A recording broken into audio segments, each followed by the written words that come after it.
예수 그리스도께서 예루살렘에 입성을 합니다. 입성을 한 이유는 우리 주님은 십자가를 지려고 입성을 하시는 것이고, 많은 환영의 인파들은 이렇게 생각을 해요. 이제 우리를 지긋지긋한 로마의 식민지로부터 해방을 시키고 자유를 찾으며 저분이 하나님이 예비하고 준비한 메시아로서 어쩌면 저 로마를 다 초토화시키고 하늘에 불을 내려서 멸망케 하고 우리를 자유하게 할 것이다 하는 생각을 가지고 예수님을 아주 열렬하게 환영하고 소리를 질러대기 시작합니다.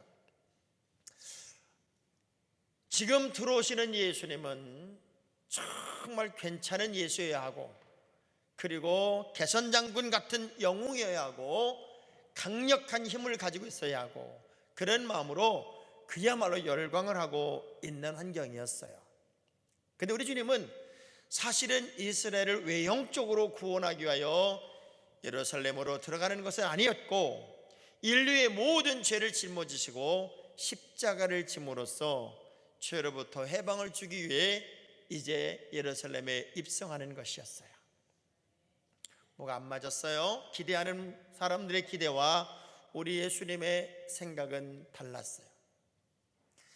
자기들의 뜻대로, 자기들의 계획대로 되지 않는 그 예수를 보며 그들은 바로 돌아서서 저 사람을 십자가에 못 박으라고 소리를 지르지요. 왜? 눈에 보이는 빙산을 보고 그 밑에 있는 어마어마한 덩어리를 그들은 볼 수 없었기 때문이에요. 예수님의 의도와 사람들의 생각이 달랐을 때 충돌이 일어났고, 그 충돌은 결국 사람들로 하여금 환영해서, 그리고 박수해서, 미움으로, 그리고 절망으로 바뀌더라고 하는 거예요.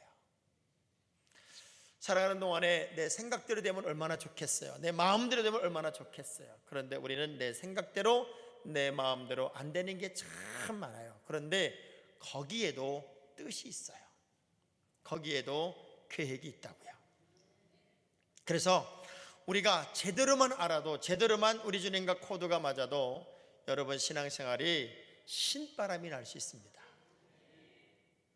어떤 집사님 한 분이 좀 조용하신 분인데 목사님을 찾아가서 심각하게 질문을 해요. 목사님, 저는요 은밀한 죄가 있습니다. 정말 아무에게도 말 못할 은밀한 죄가 있습니다. 깜짝 놀랐어요. 도대체 무슨 죄입니까? 저는 매주마다 교회를 이렇게 와서 모든 여자들을 하나하나 뚫어봅니다. 아주 하나하나게 뚫어지게 쳐다보고, 그리고 이런 생각을 해요. 내가 제일 예쁘다. 다 쳐다보면 볼수록 내가 제일 예쁘다는 늘 그런 생각을 하는데, 이게 교만인 줄 알면서도 여전히 고쳐지지 않는 이 은밀한 죄를, 이 큰 죄를 나는 지고 있다는 거예요. 그때 목사님이 빙긋이 웃으면서 그래요. 집사님 걱정하지 마세요. 그건 절대로 은밀한 죄가 아니랍니다. 그거를 착각이라고 그러는 겁니다. 그걸 오해라고 말하는 거예요. 그건 죄와는 아무 관계가 없답니다. 혹시 옆 사람 쳐다보면서 당신도 착각하고 계시지 않습니까? 물어봐봐요.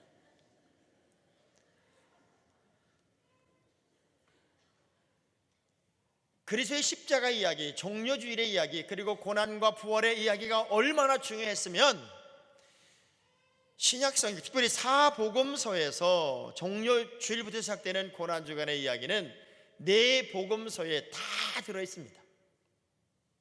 예수님의 탄생 이야기는 마태복음과 누가복음 두 복음서에만 없는데, 주님의 십자가를 져야 하는 모든 이야기, 부활까지 이야기는 네 복음서의, 신약성경 사복음서의 거의 3분의 1의 분량에 해당하는 엄청난 분량이 고난과 십자가와 부활의 이야기로 가득 채워져 있다고 하는 거예요. 그만큼 이 주님의 십자가의 사건은 의미 있는 사건이고 중요한 사건이고, 그 첫 출발인 예루살렘의 입성의 이야기는 중요한 의미를 갖는다고 하는 거죠. 언젠가 세례요한이 그 예수님을 평가한 이야기가 있었어요. 과연 예수님은 어떤 의미로 이 땅에 오셨고 왜 예루살렘에 입성을 하고, 사람들은 전혀 내용도 모르고 자기들만의 목표와 자기들만의 목적을 위해서 종려나무까지 들며 소리 지르고 환영을 했을까?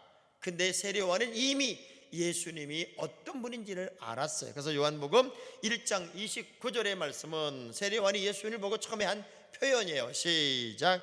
이튿날 요한이 예수께서 자기에게 나으심을 보고 이르되 보라, 세상 죄를 지고 가는 하나님의, 그분은 세상의 모든 죄를 짊어지고 가는 하나님의 어린 양 곧 번제물이었다, 그 얘기입니다. 눈에 보이는 인간의 무거운 짐을 해결해 주는 것이 아니라 내 내면 속에 인간으로는 풀 수 없는 그 죄성을 해결해 주기 위해서 이 땅에 자기가 제물이 되어 그 죄를 다 짊어지고 십자가에 죽으신 분이 바로 예수 그리스도였다고 하는 거예요. 이거를 이미 알고 있었어요. 그런데 사람들은 그 의미를 다르게 해석을 했습니다. 왜냐하면 지금 예수님이 예루살렘을 입성하는 그때가 유월절이 막 시작되는 때, 그러니까 유월절을 준비하는 때예요. 이스라엘 사람들에게서 유월절은 어떤 의미냐면은 애굽에서 장자의 재앙이 떨어졌을 때 유대 사람들만 이제 양의 피를 문설주에 발랐고 그 장자 재앙이 다 넘어갔어요. 패스오버 됐다. 그래서 유일하게 우리만 구원받은 날이어서 그날이 이스라엘의 3대 축제일이고 절기이기도 하지만 어찌 보면 이스라엘의 건국일이기도 하단 말이에요. 그래서 모든 사람들이 다 예루살렘으로 모여들기 시작합니다. 새까맣게 모여드는 거예요. 그리고 유월절의 이야기를 통해서 사람들은 다시금 해방과 다시금 메시아가 오실 것을 사모하는 아주 뜨거운 열망이 있었어요. 바로 그 자리에 예수님이 메시아로 들어오는 거예요. 그러니 사람들이 생각했어요. 드디어 우리가 꿈에도 기다리던 메시아가 오신다. 우리 해방시킬 것이다. 이 지긋지긋한 로마의 식민지로부터 자유하게 하실 것이다. 하늘에 불벼락을 내려서라도 저 로마를 멸망시키고 이제 우리의 왕이 되실 분이 이 땅에 오셨다. 그러니 얼마나 신바람이 났겠어요. 소리 지르고 환영을 하고 난리가 나니까 야고보 요한 같은 제자들이 뭐라고 그래요? 야, 드디어 왕의 시대가 도래했으면 이때 저분에게 우리가 미리 잘 보이고 잘 얘기해서 영의정 좌의정 당신의 나라가 임하면 우리 한 자리씩 주시면 안 됩니까? 자, 일반 사람들은 그렇게 오해할 수 있고 이해를 못할 수 있지만 그렇게 예수님과 함께 동행하고 먹고 자고 따라다녔던 예수님의 제자들마저도 오해했다고 하는 것이 참 아이러니해요. 자, 십자가의 의미, 예수님이 예루살렘에 들어오시는 이유, 그 의미를 바라보는 각도가 다 달랐어요. 그렇다면 우리는 어떻게 십자가를 이해해야 할까? 어떻게 내가 그 십자가를 바라봐야 될까? 주님을 바라봐야 될까? 오늘은 이 말씀을 나누면서 여러분에게 십자가의 의미가 다시 한번 새롭게 아로새겨질 수 있었으면 좋겠습니다.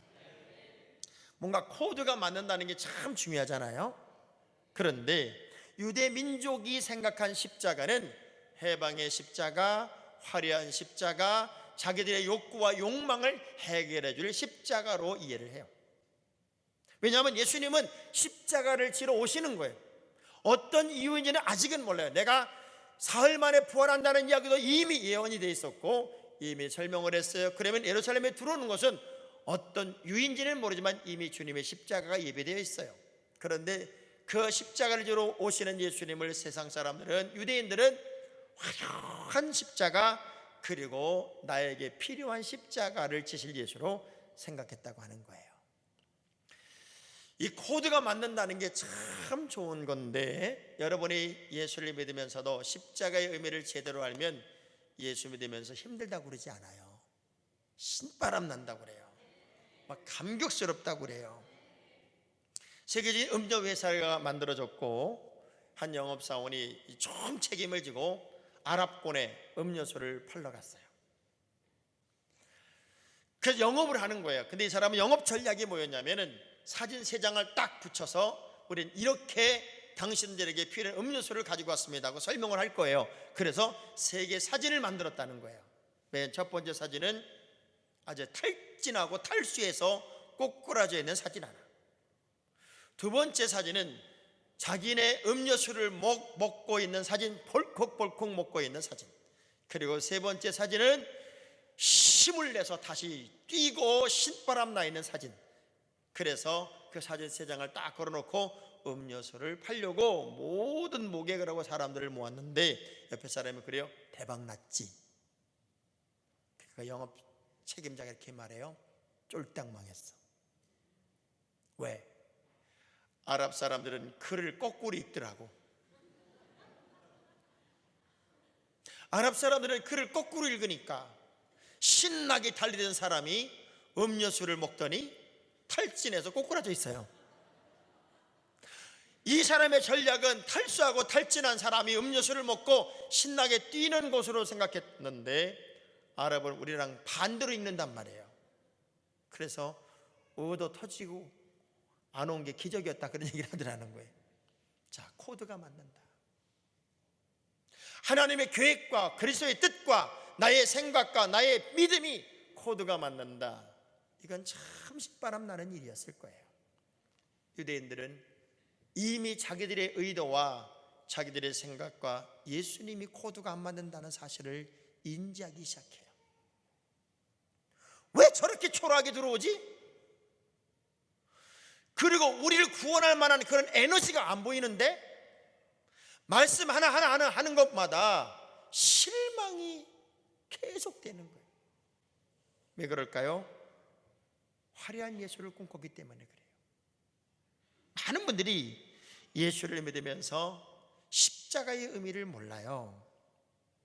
마치 유대민족에게 필요한 십자가는 보석이고 그리고 멋진 장식품이고 예뻐야 되고 아름다워야 되고 화려해야 돼요.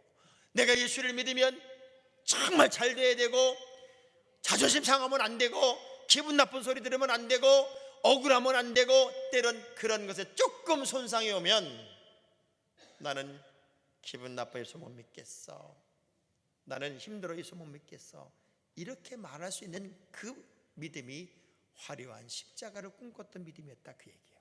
근데 십자가 자체가 사형틀이에요. 사형틀. 그 십자가 의미 자체는 이미 고난이고 그 고난이지만 그 안에 엄청난 하나님의 복이, 은혜가 있어서 그 십자가를 제대로 알면 여러분에게는 새로운 희망이 생기더라, 그 얘기. 그래서 고린도전서 1장 18절의 말씀을 보면 시작. 십자가의 도가 멸망하는 자들에게는 미련한 것이요 구원을 받는 우리에게는, 여러분, 십자가는 아름답고 화려한 것이 아니라 능력입니다. 내가 십자가를 붙잡는 순간 여러분에게는 지금 화려한 것이 펼쳐지지 않는다 할지라도 나에게는 엄청난 능력이 나타나고 엄청난 기쁨이 있고 엄청난 감격이 있어요. 빌립보 교회가 다 무너지고 그리고 사람들이 타락했을 때 사람들이 십자가를 어떻게 만들어 버렸나 보세요. 빌립보 3장 18절이에요 시작. 내가 여러 번 너에게 말했거니와 여러 사람들이 그리스도의 십자가의 원수로 행하느니라. 십자가와 정반대로 가고 있다, 그 얘기예요. 십자가와 원수로 갈 수도 있다, 그 얘기예요. 오누이가 동생 남자아이가 아빠한테 혼이 났어요. 펑펑 울면서 누나한테 와가지고 아빠는 나쁜 놈이야, 아빠는 나쁜 놈이야 하고 막 우니까 그래도 누나라고 야 임마 아빠가 나쁜 놈 아니야, 그렇게 말하면 안 돼, 아빠는 나쁜 놈 아니야 막 그러니까 동생이 그러더래. 그럼 뭔데? 좋은 놈이야, 좋은 놈이라고 그러더래. 내가 맞는 것 같은데 틀려요. 내가 옳은 것 같은데 아니에요. 우리는 모든 십자가의 정신을 나에게 맞추는 게 아니라 주님께 맞춰야 돼요. 그 아름다운 코드를 여러분은 가져야 된단 말이죠. 아주 유명한 이야기가 하나 있어요. 어느 목사님이 이제 미국에서 실제 있었던 이야기인데 말씀을 전했어요. 아주 유명한 목사님이 됐어요. 하루는 길을 가는데 구세군들이 이렇게 모여 있는데 사역자들 집회가 열렸어요. 이 목사님, 해리 아이언사이드 목사님이란 분을 이제 사람들은 금방 알아보고 불러요. 목사님, 기왕 오신 김에 말씀 좀 전해주세요. 그래서 그 자리에 모인 사람들에게 예수 그리스도는 구원자시고 그분으로 말미암아 구원이 있으며 예수만이 인생의 영생을 주시는 해답이다. 그분은 십자가를 지셨고 그분은 부활하셨고 그분은 여전히 우리를 승천하셔서 기다리고 계시다 하는 구원의 얘기를 쫙 전하면서 많은 사람들이 은혜를 받았어요. 근데 한 사람이 탁 나오면서 명함을 하나 줘요. 그리고 명함 뒤에다 이렇게 썼어요. 내일 4시 나는 당신과 당신의 의견이 틀렸다는 것에 대해서, 나는 무신론자고 나는 사회주의자고 나는 불가지론자이기 때문에 당신의 이야기가 틀렸다는 것에 대해서 반박하며 함께 논쟁을 하고 싶다, 토론하고 싶다, 끝장 토론 한번 해보자. 그 제안을 받는 거예요. 그때 목사님이 이렇게 말씀합니다. 자, 마지막으로 제가 오늘 굉장히 소중한 도전을 하나 받았습니다. 이분이 저에게 자기는 불가지론자이며 무신론자이며 그리고 오늘 우리가 듣고 배운 이 복음의 말씀에 대해서 정면으로 반박을 하고 그리고 토론하기로 했습니다. 저는 내일 그 시간이 4시가 나에게 소중한 약속의 시간으로 잡혀있지만 그 약속을 포기하고서라도 이분과 맞짱 토론을 한번 해보려고 합니다. 근데 한 가지 내가 이분에게 제안할 것이 있습니다. 당신이 불가지론을 가지고 무신론을 가지고 사회학적인 그런 이야기를 가지고 수십 년 지금까지 살아왔을 텐데 당신과 만나서 토론하고 당신과 만나서 이야기하고 당신과 만나서 그 이야기를 들은 수많은 사람들 중에 병든 자가 고침받았고 버림받은 인생이 기쁨을 얻었으며 인생의 절망의 인생들이 희망을 가졌고 죽은 자가 살아났으며 그리고 더 이상 내일이 없다고 여겼던 자들이 두 주먹 불 끈적이 일어난 그런 사람들이 있으면 나는 100명을 모시고 증인으로 데리고 가겠습니다. 그러니 당신도 100명을 데리고 오십시오. 갑자기 어떤 여자가 손을 번쩍 들며 그럽니다. 저 내일 그 시간에 갈 겁니다. 저는 목사님의 증인 될 겁니다. 여기저기서 손을 번쩍 듭니다. 나는 버림받은 인생이었습니다. 예수로 구원받았습니다. 나는 병들었었습니다. 예수로 치유받았습니다. 나는 절망의 인생이었습니다. 예수로 살아났습니다. 저는 내일 그 자리에 증인으로 자처합니다. 여기저기 손을 번쩍 듭니다. 이 사람은 도망갔습니다. 불가능한 거였어요. 화려한 예수를 꿈꿨지만 정작 우리 주님은 십자가를 지셨고 그 십자가는 형벌이었을 뿐입니다. 예수님이 예루살렘을 이렇게 입성할 때 또 한 종류의 사람이 등장한 게 누구였냐면 나귀 주인이었습니다. 나귀 주인. 예수님이 제자들에게 이렇게 얘기를 해요. 내가 이제 나귀를 타고 예루살렘에 들어갈 거야. 그런데 저 앞집에 가면 나귀 하나가 매였을 텐데 그냥 좀 풀어와라. 나귀 주인이 내 거라고 우기면 어떡하는데요? 그러면 이렇게 말하렴. 죽게 해서 쓰시겠다고 했다고 그래라. 제자들은 아무 생각 없이 그 집에 갔어요. 그리고 이제 나귀를 풀어요. 주인이 깜짝 놀라면서 이렇게 말합니다. 왜 남이 나귀를 풀어가요? 제자들은 들은 말씀 그대로 우리 주님이 쓰시겠답니다. 참 놀라운 건 이 사람은 그 다음에 아무런 얘기가 없어요. 그냥 나귀를 줬어요. 자, 어떤 의미일까? 두 가지를 보겠죠. 이 사람은 이미 그 메시아로서 예수를 알아봤기에 그분의 권위 앞에 그냥 무릎을 꿇었을 수도 있고 또 정말 예수를 온전히 알았기에 내 마음의 감격과 감동을 가지고 그분에게 필요한 것이라면 나는 나의 필요도 다 과감하게 포기하고 우리 주님께 드릴 수 있습니다 라는 순종의 마음일 수도 있겠죠. 그런데 참 놀라운 건 이렇게 아름다운 에피소드의 이야기 끝에 이 나귀 주인의 고백적인 이야기가 단 한마디도 없다는 거예요.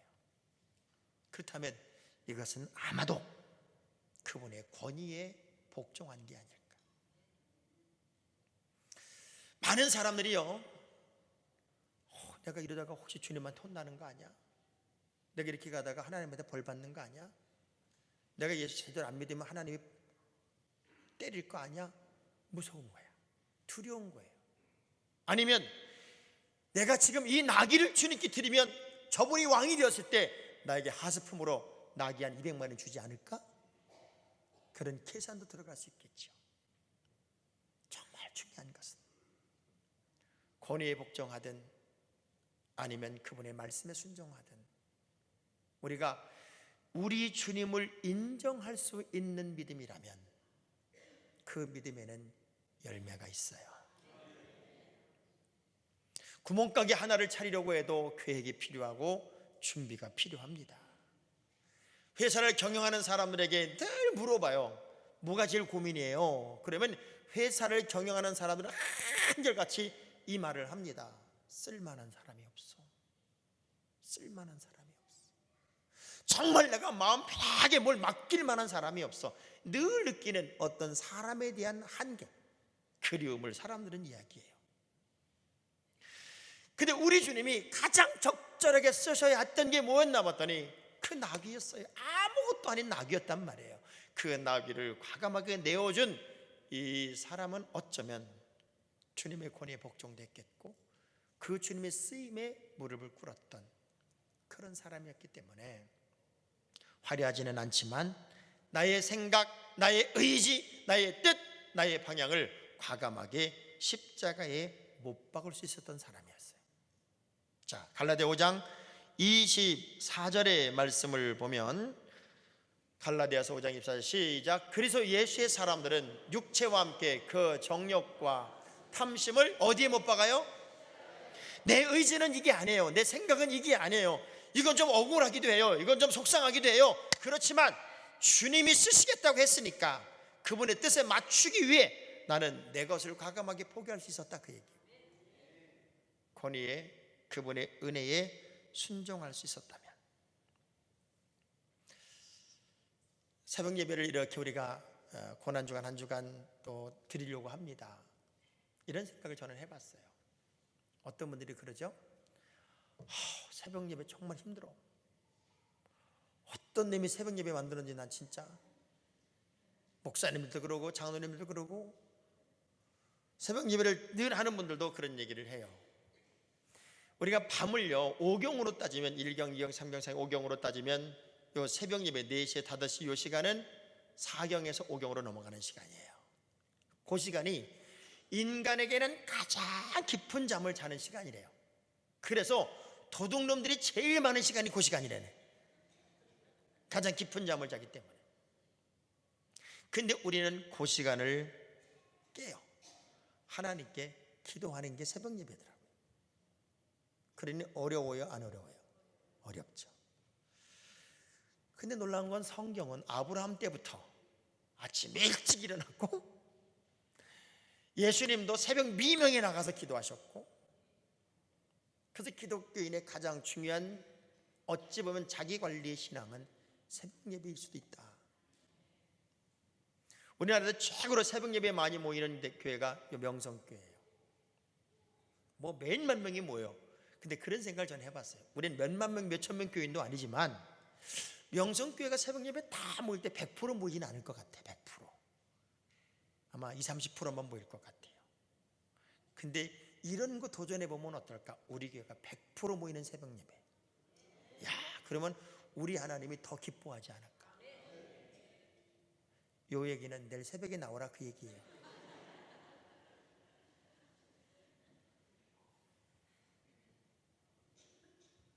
정말 내가 자원하는 마음, 억지로가 아니라 내 마음속에 우러나오는 감동과 감격의 마음을 가지고 그 주님의 뜻에 무릎 꿇을 수 있다면 우리가 바라보는 십자가는 얼마나 아름다운 십자가일까. 자, 오늘 본문에 예수님을 표현하는 모습이 등장해요. 지금 6월절에는요 보통 어느 정도 사람들이 올라가냐면 13살 이상 된 모든 유대인들은 요 6월절에 다 예루살렘에 모이는 거예요.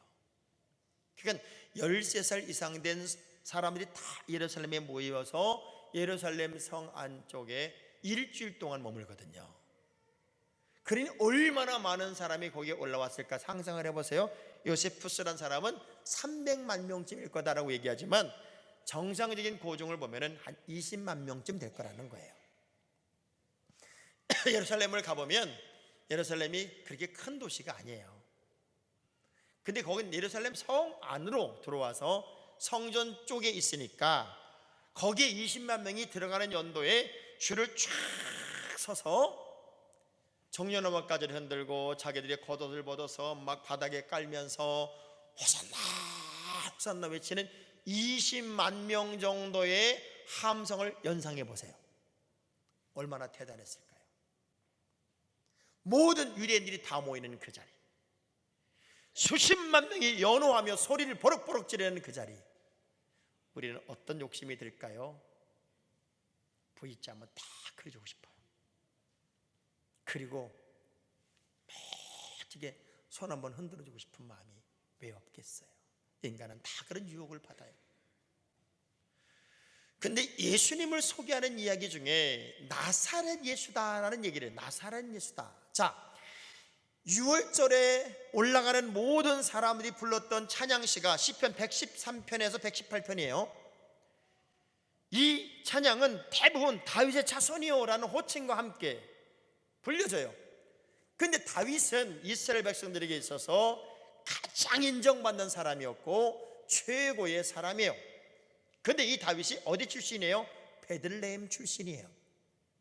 그럼 베들레헴 예수라고 말하면 왜 예수님은 베들레헴에서 태어났지 나사렛에서 태어난 분이 아니에요. 그럼에도 불구하고 주님은 단 한 번도 나는 베들레헴의 예수다라고 말하신 적이 없어요. 나사렛 가장 편들이 나사렛에서 무슨 선한 게 나올 수 있어? 그렇게 말할 만큼 웃기는 동네, 그 나사렛 예수가 나다라고 말했단 말이에요. 그럼 주님이 생각한 십자가는 뭐예요? 낮아지고 또 낮아지고 또 겸손하고 또 겸손하고 나는 없고 너는 있는 십자가다, 그 얘기예요. 여러분, 정말 음식 중에 우리가 버리려고 했던 거, 정말 기분 나쁘게 먹었던 게 뭔 줄 알아요? 누룽지였어요. 누룽지. 먹을 게 없어 누룽지 먹었다.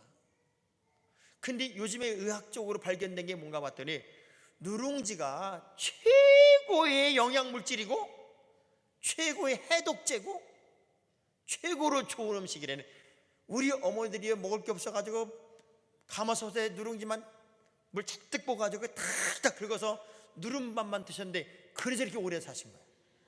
지금 생각해 보니까 엄청나게 오래 사셨어.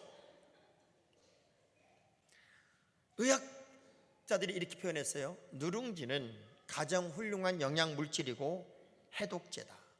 누룽지에는 탄소가 많아 수세 역할을 하기 때문에 여기는 모든 중금속이나 이런 거를 누룽지가 다 씻고 내려간대요. 거기다가 쌀은 열대지방에서 나고 더운 때 나는 열대지방 음식이어서 그 쌀은 차가운 음식이래요. 그래서 쌀밥만 계속 먹으면 우리 몸이 냉해져서 차가워져서 일찍 죽는데요. 근데 유일하게 이 쌀이 타면서 누른 게 누룽지인데 누룽지는 따뜻한 음식이래.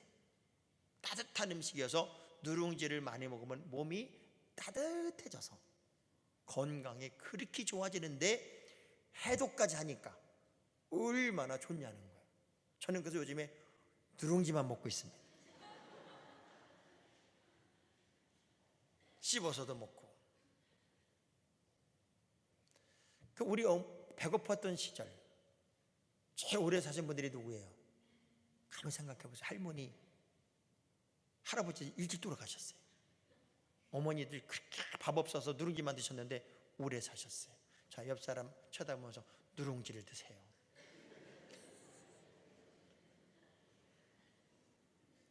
천한 것이 높아졌어요. 아주 아니라고 생각했던 것들이 또 가치를 인정받아요. 우리 주님은 겸손하여 나귀 새끼를 타셨고, 그래서 주님이 십자가에 죽으심으로 자기는 낮아졌지만 우리는 생명을 얻었다, 그 얘기입니다. 예수 믿는 사람들에게 있어서 그런 정직성, 깨끗함, 낮아짐, 이런 것들은 삶의 내용이 돼야 돼요. 미국으로 이민을 간 한 분이 할 게 없으니까 세탁소를 경영했어요. 굉장히 잘 나가던 사람이었는데 미국 가서 세탁소를 경영하려니 얼마나 창피하고 힘들어요. 매일매일 마음에 창피함도 있고 부끄러움도 있고, 그렇지만 먹고 살려니까 방법이 없는 거예요. 근데 어느 날 옷이 하나 들어왔는데 그 안주머니에 2,700불이 들어있는 거예요. 이분은 옷을 정리하고 빨면서 계속 신경질을 부리는 거예요. 왜 나를 시험 들게 해, 이 나쁜 놈이. 왜 나를 시험 들게 하는 거야. 그러면서 이제 옷을 찾으러 왔을 때 그 주인한테 막 소리 질러요. 왜 거기다 돈을 넣어가지고 나를 시험 들게 하냐고. 그러니까 그 주인하고 둘이 막 그러고 웃었어요. 며칠이 지났는데 그 옷을 맡겨둔 사람이 또 다른 옷을 맡기러 와가지고 이렇게 말하는 거예요. 여기서 이렇게 일하지 말고 저는 세탁소 공장을 운영하는 운영자인데 당신이 우리 회사를 맡아주는 CEO가 되지 못하겠냐. 당신의 정직성을 보니 당신은 우리 회사를 맡을 자격이 있다.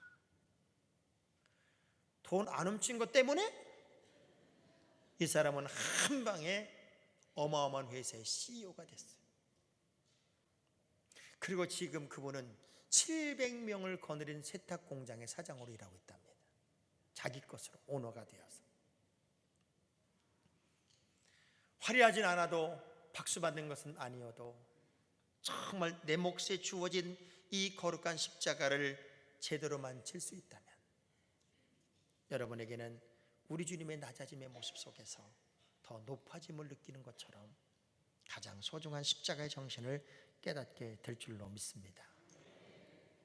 빌립보 2장 8절의 말씀 보니까 그 주님의 모습을 이렇게 표현했어요. 시작. 사람의 모양으로 나타나사 자기를 낮추시고 죽기까지 복종하셨으니 곧 십자가에 죽으십니다. 낮아질 대로 낮아지고 낮아질 대로 낮춘 것, 그게 바로 주님의 십자가였어요. 자, 아주 이것이 이해가 될지 모르겠지만 이 이해 하나를 들고 말씀을 마칠게요. 어느 어머니가 이제 아들과 단둘이 살아요. 아들은 마음이 많이 상해 있는 아들이에요. 그리고 홀로 있는 아들은 잘 음식도 잘 안 먹어요. 근데 어머니를 극진히 보좌해요. 이게 노부모예요. 노엄마예요. 오늘 그 아들을 보고 노모가 이렇게 말하죠. 아들아, 오늘 회사 갔다 돌아오면서 내가 양념장어를 먹고 싶은데 양념장어 좀 사오렴. 그 어머니를 너무나 사랑하는 이 아들은 우리 어머니 진작 얘기하시지, 그렇게 드시고 싶었으면서 왜 이제서 얘기하세요. 그러면서 잘 구워서 식지 않게 뜨끈뜨끈하게 양념장어를 사다가 상을 차려서 어머니에게 드렸어요. 2점을 이렇게 드시더니 어머니가 숟가락을 놔요. 아들아, 그렇게 먹고 싶었는데 막상 먹으려고 하니까 비려서 못 먹겠다. 도저히 먹을 수가 없어. 그럼 어머니 뒀다가 나중에 드세요. 아니야, 식으면 맛없을 것 같아. 지금도 비린데 식으면 얼마나 맛없겠니. 그러니 기왕 사온 거 버릴 수는 없으니 아들 네가 먹어라. 아니 난 괜찮다고. 아니야, 버릴 수 없으니 네가 먹어야지. 곁에 앉아서 아들에게 하나하나 먹여주는 거예요. 다 먹었어요. 상을 들고 나갔는데 딸한테 전화하는 엄마의 전화 소리가 들려요. 딸, 오늘 아들이 장어 한 그릇 다 먹었어. 네가 먹고 싶은 거 사와라. 네가 먹어야 될 것 준비해라. 그러면 한 번도 준비 안 하게 내가 먹고 싶은 거 얘기하면 아들이 사오더라고. 그래서 내가 먹는 척하고 내가 안 먹으면 아들이 먹을 수 있으니 얼마나 좋으니. 오늘은 아들이 먹는 걸 보니 그렇게 행복했단다. 내가 죽으면 어떠니, 내가 십자가를 지면 어떠니. 이 땅에 수많은 영혼들이 구원받고 살면 되지. 그게 주님의 십자가였어요. 그 종료주일은 그날을 위하여 사람들에게 들어오는 날이었단 말이에요. 우리가 십자가의 의미를 정말 안다면 여러분의 가슴, 여러분의 마음 속에 그 십자가를 내가 짊어질 수 있는 그 믿음이 또 한 번 있게 되기를 주의 이름으로 축원합니다. 이번 한 주간 내가 그리스도의 십자가를 생각하며 내 마음속에 감동을 가지고 낮아짐의 모습으로 주님 앞에 나오겠습니다. 주님과 동행하겠습니다. 그 마음으로 우리 한번 찬양하겠습니다.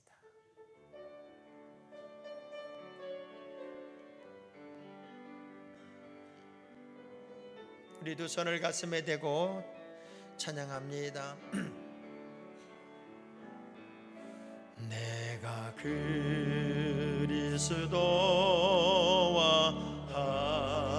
함께 십자가에 못 박혔나니 그런즉 이제 내가 산 것 아니요 오직 내 안에 예수께서 사신 것이라. 이제 내가 육체 가운데 사는 것은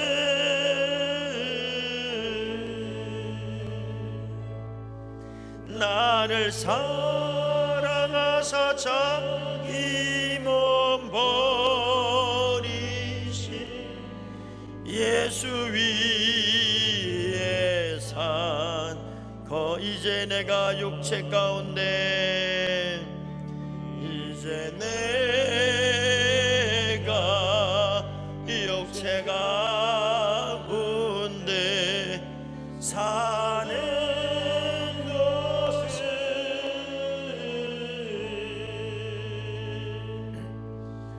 나를 사랑하사 자기 몸 버리신 예수 위에 산 것이라. 우리 두 눈을 감겠습니다. 두 손을 가슴에 대겠습니다. 우리는 수십 년간 하나님의 자녀로 삽니다.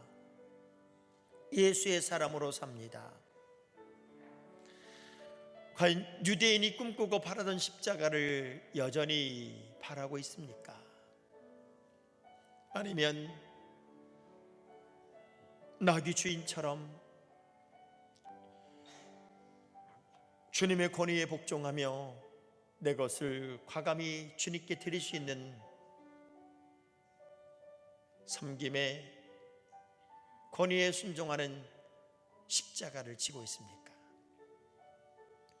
분명히 화려해질 수 있고 분명히 박수 받을 수 있고 분명히 높아질 수 있지만 오히려 낮아지고 오히려 작아지고, 그래서 내가 썩어지는 미랄이 되므로 아름다운 결실이 되기를, 내가 손해보고 내가 이익이 되는 진정한 십자가의 정신을 따라 오늘 나는 살고 있을까요? 주님, 이제 그리스도와 함께 나는 십자가에 못 박히겠습니다. 내가 사는 것이 아니라 내 안에 우리 주님이 사는 삶을 나로 살게 하여 주옵소서. 그 주인공이 내가 되기를 원합니다. 우리 결단하며 주여 한번 부르고 통성으로 기도합니다. 주여